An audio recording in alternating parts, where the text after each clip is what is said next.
Good morning. So I'm going to grow some mung beans on these hydroponic trays. Now usually I grow mung beans into big fat juicy sprouts, but sometimes I let them grow into their leafy stage because I like to use the leaves in salads. So that's what I'm doing here. So I left some mung beans to soak overnight. Half a cup of mung beans per litre jar I used. So I had 2 jars like this, so in total 1 cup of mung beans. And I've spread them out onto these 4 trays. So it basically works out as 1/4 cup of mung beans per tray. So you can see that I've spread them out as best as I can so they're not sort of all clumped together and sitting on top of each other, because each little bean will produce a little root that will go down through one of those holes. So, you know, if you've got them all piled on top of each other, they're going to be fighting. I mean, they'll be fighting anyway, but, you know, we want to avoid arguments here. So I've spread them out as best I can.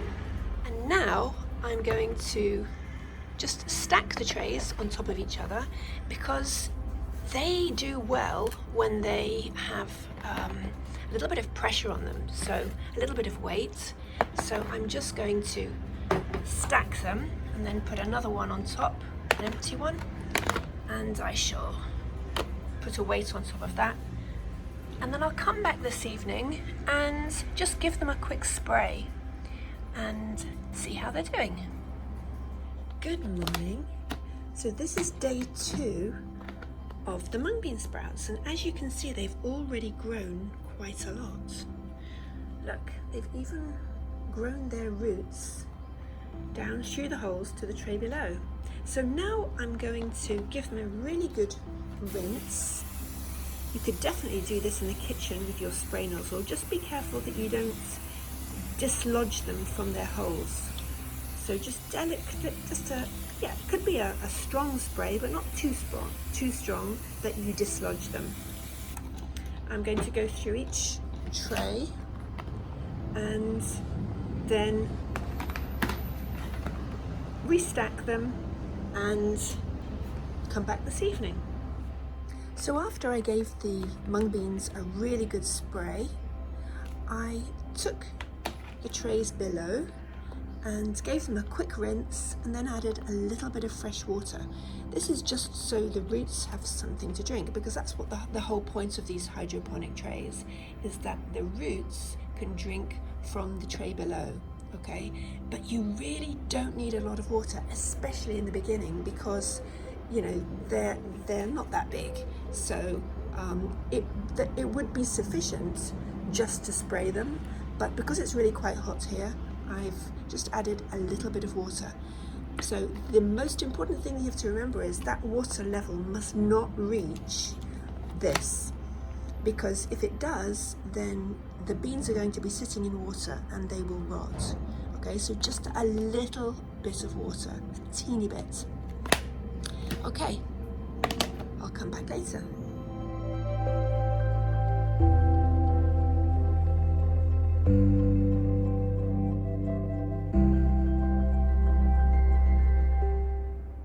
And this is the morning of day 3, and look at these trays. Let's have a look inside.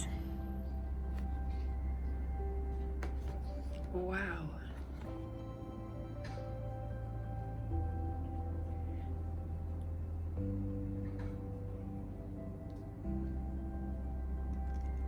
Let's have a look at the roots. Oh, yep. They're growing fast.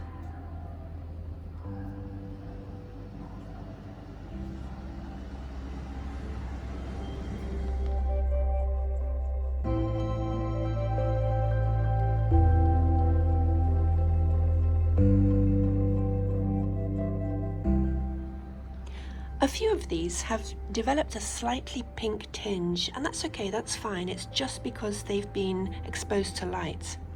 Usually when I grow mung beans as sprouts, I grow them in darkness, and that makes them nice and sweet.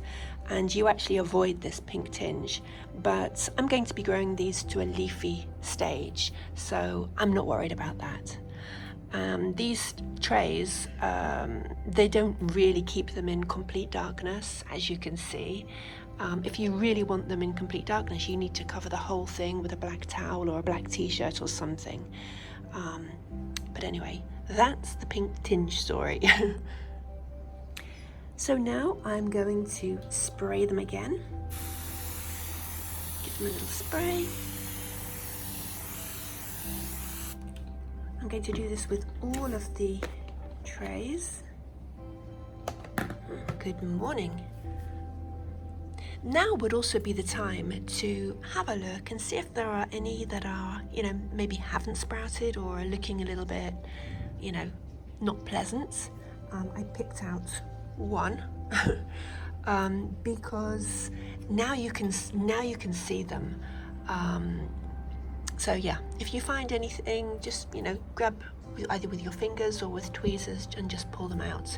If there's anything that's looking like it's not sprouting or is rotting or anything like that. Right, now I'm going to rinse the tray below. So because I can't place this onto a surface because I'll damage the roots, I just place it onto an empty tray just to park it while I wash this one. So I've noticed that in in the morning and in the evening there might be a little bit of sediment in the tray, so we want our sprouts to grow in nice clean conditions. So I'm going to wash the trays and leave these mighty mung under the watchful eye of these microgreens.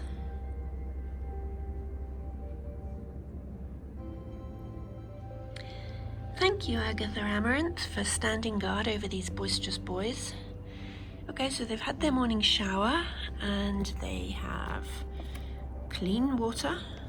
So now I'm going to stack them again, but I know they're going to grow a lot today and this evening. So if I stack 4 of these trays on top of each other, they're probably going to topple over. So I'm just going to do 2. So this was on the top, and that's now on the bottom. And this one here. And you're not hurting them. They are pretty strong. And then one here. And because I seem to have lost a tray, I don't know where it is. Should have 6 of these. I'm just going to cover this one with something like that. Okay, I'm going to go and put them inside so they're not in the sunshine, and come back this evening. And this is the morning of day 4. So yesterday, halfway through the afternoon, I had to separate the trays and place them on this trolley because I couldn't stack them anymore. They'd grown too much. And here they are. Look. Pretty amazing.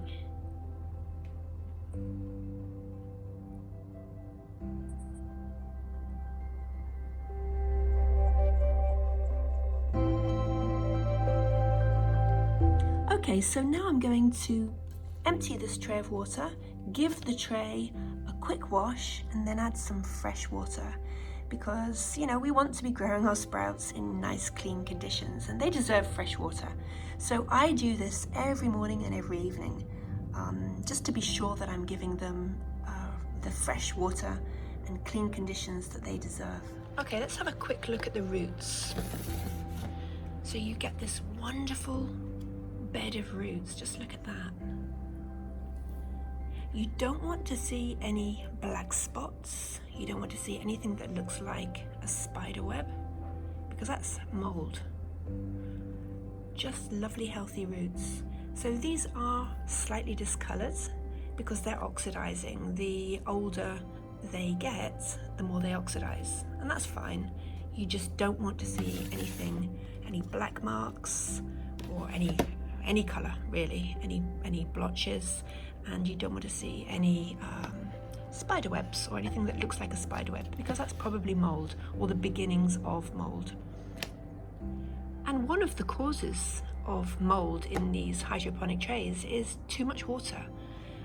If you put too much water in this tray here, it will touch the bottom of this white tray here, and so the seeds will be sitting in water, and it's just you're just going to get problems. So the amount of water I use is just about 3/4 of a cup. One whole cup, it's almost too much in my opinion. I would rather add less water and add it frequently throughout the day if necessary, you know, if it's very, very hot like it is here at the moment. Yes, they drink a lot because, you know, the older they get, the bigger they get, the more the more water they need, the more hydration they need. But, you know, they don't drink liters. So just add a little bit and add it more often if necessary. Okay, I'm going to go and put this back on the trolley, and this evening I will repeat the procedure. I'll empty the tray of water if there is any left. I'll give it a wipe down, a quick wash, add a little bit more water, fresh water for the night, and then come back in the morning. And this is day 5. Wow.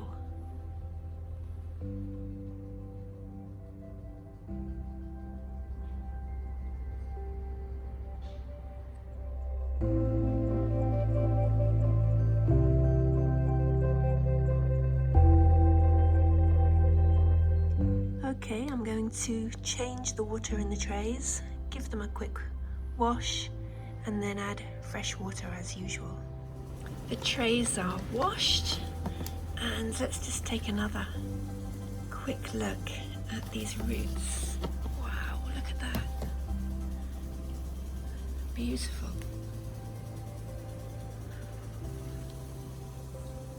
Okay, so let me just pop that onto tray with the water. So again, I just added about 3/4 of a cup of water to the tray. You know, bear in mind, the more the roots grow, the more volume, and so the more likely the water level will rise to touch the bottom of your of the white tray. So yes, it definitely needs more water as it grows, as they grow, but at the same time you have to be careful about this water level. So I would rather just put in a little and top it up maybe once during the day if necessary, if it's hot. If it's not hot, I mean during the evening, during the night, I never have to. In the morning, there's always a little bit of water still in the tray. During the day, when it's so hot, yeah, they can drink more, obviously.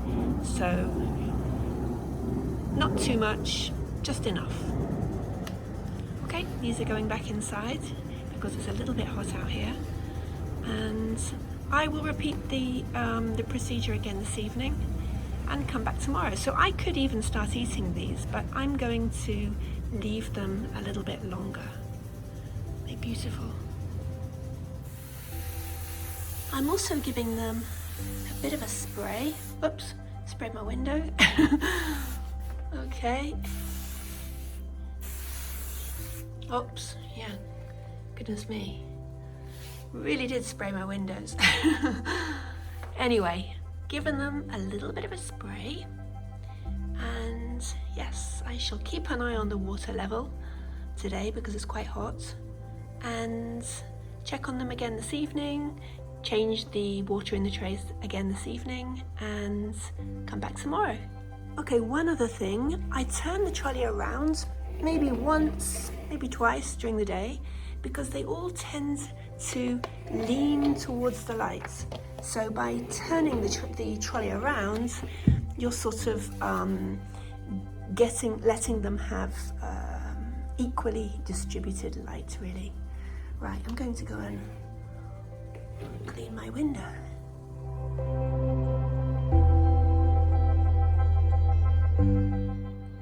Okay, it's day 6 and I have a little Amazon forest growing in my living room. So the sprouts have grown into something really quite spectacular. I can't really call them microgreens because there is nothing micro about these. So I'm going to call them leafy sprouts. And they are calling out to me, "Mama, it's time to harvest us." They can barely stand up. They're so long. I definitely could have harvested them yesterday, but I just wanted to see how far I could take them. So yeah, this is, I think, their limit because they are struggling to stand up. So I'm going to harvest them.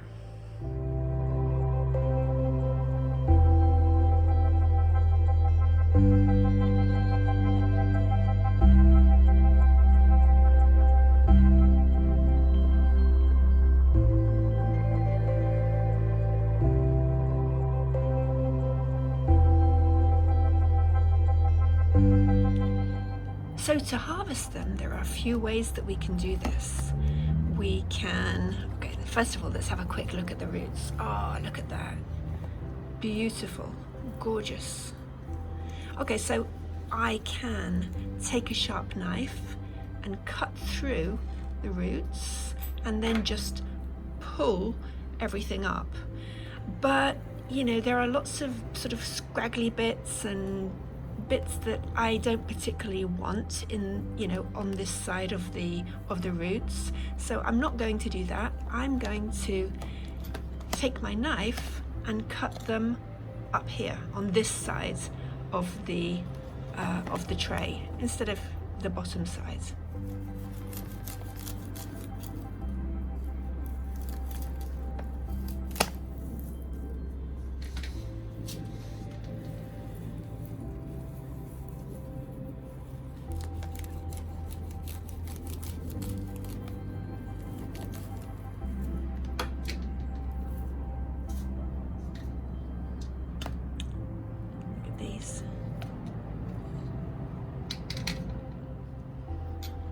And here they are. This is just one tray, so just 1/4 of a cup of dried mung beans. Gorgeous.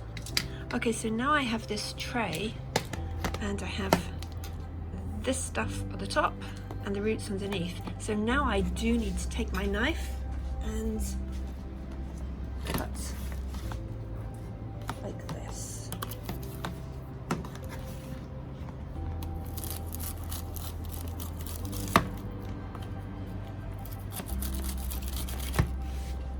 So you can, like I said before, you could also harvest them like this and then just pull everything through. But when you pull, if I had just harvested them like that, then I've got all of this, you know, the bits and pieces, and I don't really want all of that. I don't need it. So I prefer to harvest by cutting on the top. So now I've cut the roots off, all of this can come away easily.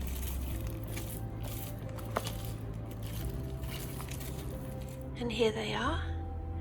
This is just one tray, so just 1/4 cup of dried mung beans.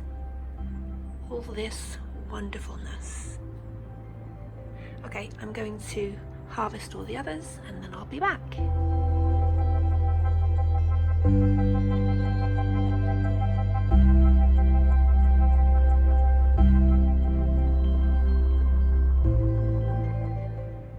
Okay, so now it's time to prepare them, and you can literally just chop the whole lot up and throw it into a soup or saute it in a pan with some veggies and some tofu maybe. But personally, I grow these mung beans as leafy sprouts because I'm interested in the tips, the leaves. So I just cut off the tops, and I'm going to save this part for my salads. I might use some for a stir fry, but the rest of it which tends to be a little bit stringy, I'm going to cut it, and then the top part I'll keep for stir fries, and the rest of it I'll just chop it up and use it in soups. I'll probably put it into the freezer and keep it for when I make soup and I just want to give my soups a boost, an extra boost. But what I'm really interested in is the tips. So let's start chopping.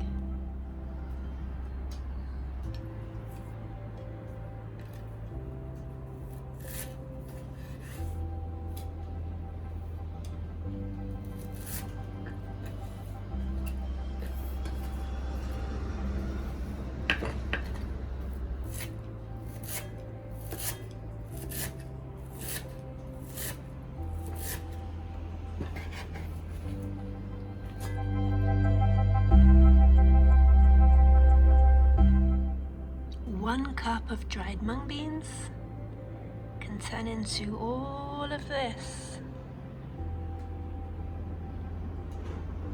Wonderful. So now all I need to do is to give these trays a really good scrub.